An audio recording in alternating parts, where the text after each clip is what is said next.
I went to Crunchyroll Expo. It was fun.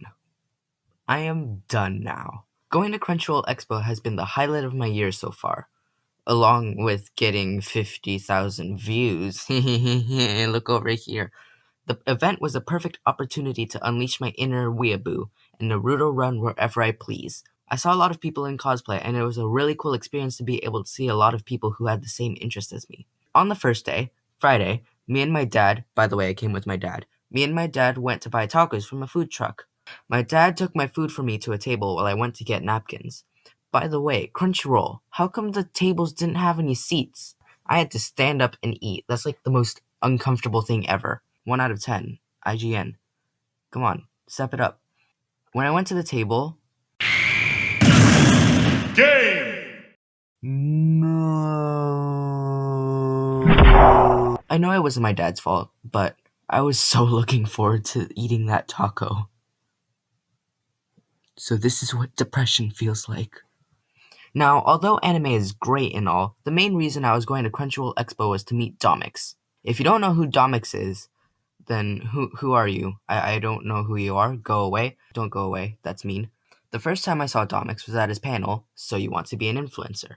That one I don't really remember that much because I spent the entire time staring at him. I feel kind of bad now because I was in the front row, so it might have been kind of scary to see a kid staring at you without looking away. But now that I think about it, he had like 100 kids staring at him, so that is, he probably didn't notice me. I'm probably fine. Dominic said himself that the lights were like blaring in his eyes and he couldn't see. So I mean that must kind of suck. He has to sort of like move his eyes in a way that they won't explode from the heat, because eyes do that. After the panel was over, they had a Q&A to ask any of the panelists questions. I somehow got the courage to go up, but I did have to wait to be second so I wouldn't have to ask a question first. Part of my inner instincts told me that I shouldn't go first because I'm awkward. That was a terrible mistake. I waited for the person in front of me to go, and the entire time, I felt like I was gonna die. I looked down at my feet, and they were shaking so fast. They were like